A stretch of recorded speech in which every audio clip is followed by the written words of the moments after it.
Eles vieram há muito tempo, criaram a humanidade, no entanto eles partiram. Mas quando voltarão? O retorno dos Anunnakis. Na vasta extensão do cosmos, entre incontáveis estrelas e galáxias, existe um mistério peculiar que atinge de volta o alvorecer da civilização e da própria humanidade. Os Anunnakis, um nome que ecoa através de milênios, um nome que gerou debate e fascínio entre os teóricos da conspiração, estudiosos e o público em geral. Mas quem eram eles?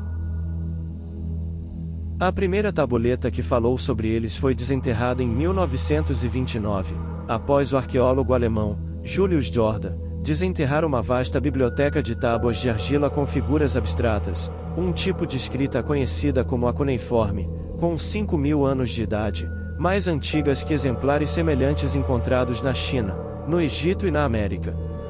O termo Anunnaki foi decifrado e é derivado da língua suméria, uma das primeiras civilizações conhecidas, e significa aqueles que vieram do céu, ou aqueles de sangue real.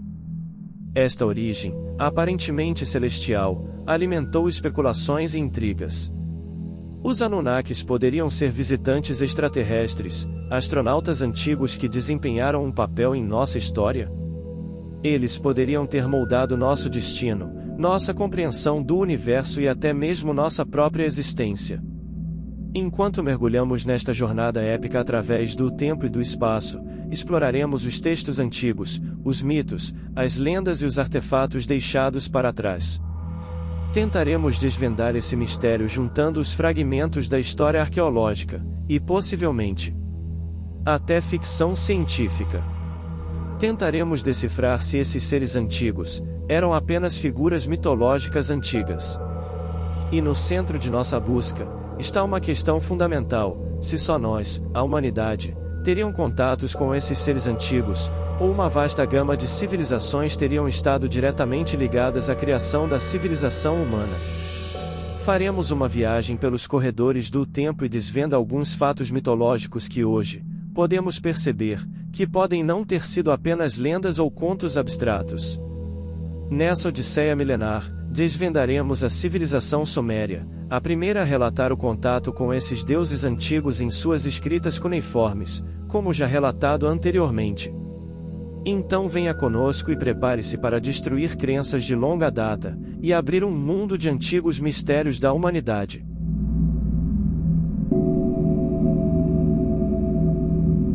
Em 3000 a.C., só havia uma civilização na Ásia Ocidental sofisticada e desenvolvida, possuidora de extraordinários conhecimentos astronômicos, capaz de planejar, orientar astronomicamente, e construir o tipo de estruturas gigantescas já descobertas. Essa civilização foram os Sumérios. Essa civilização floresceu no local onde hoje em dia seria o sul do Iraque. Repentinamente, inesperadamente, vinda do nada, segundo todos os cientistas. No espaço de alguns séculos, um instante breve em termos de evolução humana, demos todos os primeiros passos naquilo que julgamos essencial para a civilização, da roda ao fogo, dos tijolos aos prédios altos, da escrita e da poesia, à música. Surgiram os códigos de leis e tribunais, juízes e contratos, templos e sacerdotes, reis e administradores, médicos e enfermeiras, além de um surpreendente conhecimento na área de matemática, ciências exatas e astronomia. O calendário, ainda em uso como calendário hebraico, foi inaugurado numa cidade chamada Nippur, em 3760 a.C., uma cidade sofisticada e com uma estrutura impressionante para as civilizações da época, pois tratava-se de uma civilização que precedeu a egípcia em 800 anos, e em cerca de 1000 anos a do Vale do Indo. Os babilônios, assírios, hititas, elamitas, cananeus e fenícios vieram depois, alguns muito depois. Todos traziam a marca dos sumérios, e utilizavam suas descobertas, assim como as civilizações que a seu tempo se iniciaram na Grécia e nas ilhas do Mediterrâneo. Na antiguidade, acreditava-se que a escrita vinha dos deuses. Os gregos pensavam tê-la recebido de Prometeus. Os egípcios, de Thoth, o deus do conhecimento. Para os sumérios, a deusa Inanna havia roubado de Enki, o deus da sabedoria. Mas à medida que essa visão perdia crédito, passou-se a investigar o que levou civilizações antigas a criar a escrita. Motivos religiosos ou artísticos? Ou teria sido para enviar mensagens a exércitos distantes? As primeiras tábuas da escrita suméria estavam em Uruk, uma cidade mesopotâmica, e uma das primeiras do mundo, que ficava às margens do rio Eufrates, onde hoje fica o Iraque. Ali, desenvolveu-se uma escrita que nenhum especialista moderno conseguia decifrar. Por volta de 1840, arqueólogos ingleses e franceses fizeram descobertas incríveis. No meio das escavações encontraram palácios, templos, joias, estátuas, a tal biblioteca real, e dentro dela, mais de 25.000 tabuletas de argila, todas com escritos cuneiformes. Essas tabuletas relatavam de tudo: textos históricos, poesias, registros astronômicos, fórmulas matemáticas, contratos comerciais, partituras musicais, tudo. Inclusive textos mitológicos que retratavam a vida dos deuses, seus feitos, sua genealogia, entre outros. A história dos deuses sumérios que ficaram conhecidos nesses últimos anos como Anunnaki, e que um dia, há mais ou menos 450.000 anos atrás, saíram de seu reino celestial e vieram para a Terra. A Bíblia refere-se a eles como os Elohim, e também como os Nefilim. E vários são os epítetos bíblicos para eles. Para o reino celestial, os sumérios deram o nome de Nibiru.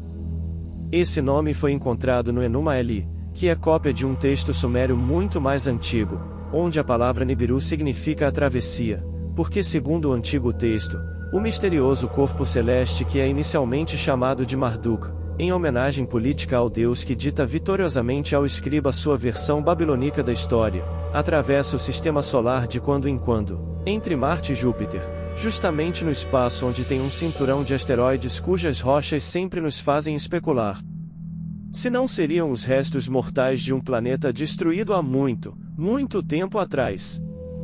Em um texto mesopotâmico está bem explícito o número dos corpos celestes de Mumu, decifrado como o Sistema Solar, é 12. Os sumérios faziam a conta somando os 9 planetas já nossos conhecidos, inclusive Plutão, juntamente com o Sol, e a Lua da Terra. O 12º membro do Sistema Solar, o A Travessia, ou Nibiru, era representado pictograficamente com o sinal da cruz. Uma cruz enfeitada, com sinais que lembram radiação e luz, indicando um corpo com campo magnético bastante forte. A cruz é um dos símbolos mais antigos do mundo. Os textos falam de Nibiru, assim ele perscruta o escondido conhecimento, ele vê todos os quadrantes do universo. O grande planeta, a sua aparência, vermelho escuro. O mais radiante dos planetas é ele. Para Zecharia Sitchin, escritor e pesquisador, que pesquisou por mais de 30 anos as tábuas sumérias, ele supõe que seja uma anã marrom, cujo espectro não pode ser reconhecido por telescópios comuns, por isso, ainda não foi encontrado em nosso sistema solar. Hoje já se fala no planeta 9, e as coincidências que o ligam ao hipotético Nibiru de Sitchin são muitas. É um planeta gelado, com massa de 7 a 10 vezes maior do que a Terra, sendo possivelmente do tamanho de Netuno e com uma órbita excêntrica. Mas as coincidências acabam quando se começa a tratar do tempo de órbita, e do caminho que o novo membro da família do Sol faz. O planeta 9 não passa por dentro do Sistema Solar, entre Marte e Júpiter, ele abraça por fora todos os planetas numa grande órbita em volta do Sol, com um tempo estimado entre 15 a 20 mil anos. Já a órbita de Nibiru em volta do nosso Sol é proposta como sendo de 3.600 anos. Os sumérios definem esse tempo como um char, que é uma unidade matemática, e equivale ao ano de Nibiru. Mas afinal, por que os Anunnaki saíram de Nibiru e empreenderam viagem para a Terra? Por que eles precisavam de ouro? Segundo a teoria de Sitchin, todas as pistas indicam que os Elohim vieram para a Terra em busca de ouro para recuperar a atmosfera do planeta deles. Esse metal reduzido ao pó e com o uso de tecnologia, elevado ao céu, poderia curar a ferida na atmosfera, que estava comprometendo toda a vida no planeta. E eles estavam realmente desesperados em busca do ouro da salvação. Uma equipe após a outra foi chegando na Terra, e a vida por aqui não foi nada fácil para os astronautas da missão. Quando uma equipe se exauria completamente, era substituída por outra que trazia jovens com vontade de aventura. Mas o que encontravam aqui era o duro trabalho de escavação e mineração. Com o tempo, começavam a ficar muito doentes, pois a má alimentação, o trabalho pesado, e principalmente o ciclo rápido da Terra em volta do Sol, afetavam seus metabolismos acostumados em outro ritmo. Uma revolta aconteceu, e uma rebelião se formou. Os jovens não queriam passar a vida embaixo da terra escavando. Os líderes da missão Terra reuniram-se, e depois de longas discussões filosóficas a respeito das regras espaciais, decidiram criar um escravo através da engenharia genética, cruzando a espécie simiesca que aqui já se encontrava, com o material genético de um jovem Anunnaki, como conta o mito da criação babilônico, Enuma Eli. Muitas foram as tentativas, muitos foram os fracassos, e muitas quimeras foram criadas no processo. Lendas como as do Minotauro, Centauro, Fauno, Sereias, entre outras, deveriam ser levadas mais a sério, pois tudo indica que realmente existiram. Mas, finalmente, a equipe obteve sucesso e um ser mais aprimorado surgiu da experiência científica. Os Anunnaki o chamaram de Lulu Amelu, que na língua suméria significa trabalhador primitivo. Nesse ponto, indo contra a ideia geral, que entendem ter sido o Cro-Magnon, o resultado da experiência, ouso sugerir que tal ser tenha sido Neandertal, por suas características físicas, sua robustez, capacidade cognitiva, e de fala. Foi planejado para o trabalho pesado, e cumpria satisfatoriamente as tarefas que lhe eram atribuídas, além de entender os comandos simples e as ordens de seus superiores. E, se necessário, o Homo sapiens poderia comunicar-se adequadamente. O Neandertal podia falar, mas a posição da língua dentro do maxilar deixava a fala arrastada e lenta. E isso bastava para uma comunicação básica e eficiente. Logo, fizeram um par feminino para ele, com seu próprio material genético, e ambos foram levados para exibição pública no Laboratório Botânico do Éden, o Alar dos Justos. Esse lugar, Éden, faz referência ao Jardim do Éden bíblico. Esse primeiro casal, uma subespécie do gênero Homo sapiens, foi tratado como matriz, e por isso, foi poupado do trabalho pesado. Seus clones não tiveram a mesma sorte, assim que cresciam e podiam manejar a picareta, eram levados para as minas subterrâneas. Trabalhavam e não reclamavam de cansaço nem dores nas costas, apreciavam a ração limitada, e gostavam de estar perto dos grandes Elohim. Lá no Éden, as crianças eram chamadas pelos nomes que receberam de seus pais de proveta. O menino foi chamado de Adamu, vermelho como a argila da terra, e a menina foi chamada de Tiamá, a mãe da vida.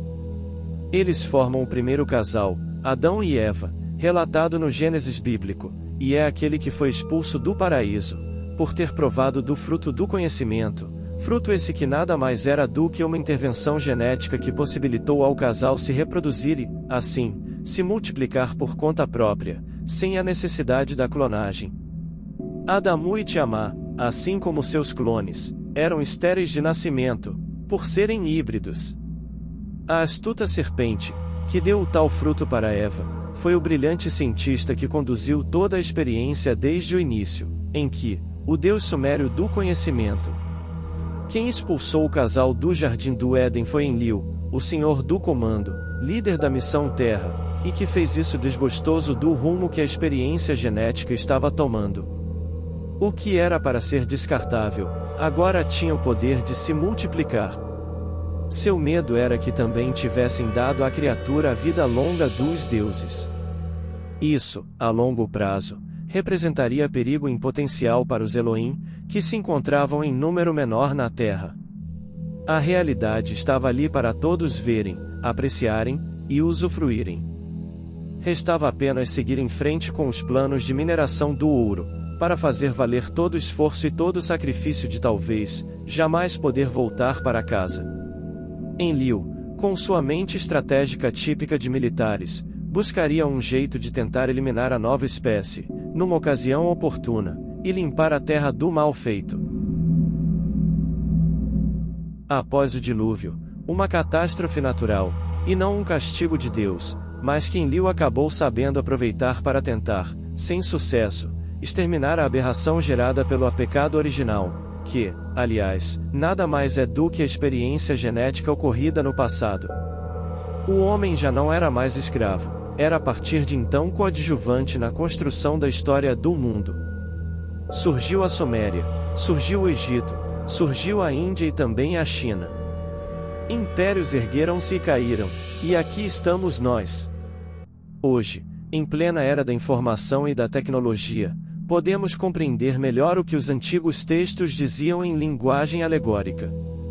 Hoje, sem o fanatismo religioso que perseguia quem ousava pensar, podemos entender que a Bíblia não fala do Deus Criador de tudo, que permanece inescrutável à mente humana, mas de extraterrestres que, se aventurando pelo espaço, encontraram e colonizaram a Terra e criaram o Homo sapiens. Hoje, que já não precisamos mais nos provar seres racionais e lúcidos, podemos admitir que o elo que falta na teoria da evolução pode ser facilmente explicado por uma teoria alternativa, mas não menos racional e lógica. A tese de Darwin faz todo sentido, mas só até um certo ponto. E tudo se encaixa perfeitamente. O que estava fora de lugar era a interpretação equivocada dos antigos textos, por teólogos preocupados em explicar o que não conseguiam entender. Ou será que entendiam e apenas tentavam, por motivos escusos, ocultar embaixo de camadas e camadas de traduções e alterações o que continha o texto original? Isso nunca vamos saber. Ou vamos? Entretanto, podemos observar que, quanto mais ignorante a massa popular, mais fácil se torna a sua manipulação e domínio, principalmente através das religiões. O Gênesis bíblico é apenas um resumo dos textos mesopotâmicos muito mais antigos. Mas, pondo um pouco de lado o texto hebraico, temos vários outros textos sagrados espalhados pelos 4 cantos do mundo, cada qual de uma mitologia diferente, contando exatamente a mesma história. Trocam-se os nomes dos personagens, mudam-se alguns detalhes, mas o miolo da narrativa é sempre o mesmo, que em algum momento no passado da Terra, deuses desceram do céu e criaram o homem. Será realmente apenas mitologia? E o que é uma narrativa mitológica senão a tentativa de ser didático e explicando coisas complexas por meios comparativos, numa linguagem que possa ser compreendida por quem ainda não está pronto para entender tecnologia avançada, ou procedimentos médicos biológicos sofisticados? Nós fomos induzidos a pensar que o Deus bíblico é o eterno Criador de tudo, mas é apenas um Anunnaki, uma espécie alienígena que nos adiantou na evolução, nos aperfeiçoando através da engenharia genética, e nos tornando menos primitivos, e mais semelhantes a eles. Sabemos que o homem foi criado para o trabalho escravo, para servir aos Anunnaki, em todo tipo de tarefa, porém, à medida que a história prossegue, e o terrestre passa da posição de escravo para de coadjuvante na história do mundo, liderando povos e lutando em guerras ao lado dos deuses, pelos deuses, e depois por seus próprios interesses, o aspecto psicológico vai entrando em cena. Agora já é possível detectar o fator semelhança. E, assim como os Anunnaki, o homem vai revelando o mesmo jeito de pensar, sentir e agir. Assim como os Anunnaki, nós amamos, odiamos, rimos e choramos, sentimos dor física e angústia mental, sentimos desejo sexual, paixão, sofremos por amor, e nos alegramos com o sorriso de uma criança. Assim como nossos criadores, sentimos medo, coragem, ambição, ternura, planejamos e executamos um projeto, escolhemos o que nos parece ser o melhor caminho, tomamos decisões errando e acertando. Nós construímos e destruímos, somos engenhosos. E assim como eles, promovemos a guerra e a paz. Em tudo, somos as suas imagens e semelhanças e que o homem lembre que também é Deus. Se ainda não é, tornar-se-á. Para o bem e para o mal, cumpriremos o nosso papel cósmico. Estamos começando uma aventura pelo espaço, e com o tempo, conquistaremos mundos. Com o tempo, criaremos outros seres às nossas imagens e semelhanças. E, sim, nossos motivos serão tão egoístas como foram os dos Anunnaki. Afinal, Deus escreve certo por linhas tortas, diz o ditado popular. E o futuro repetirá o passado.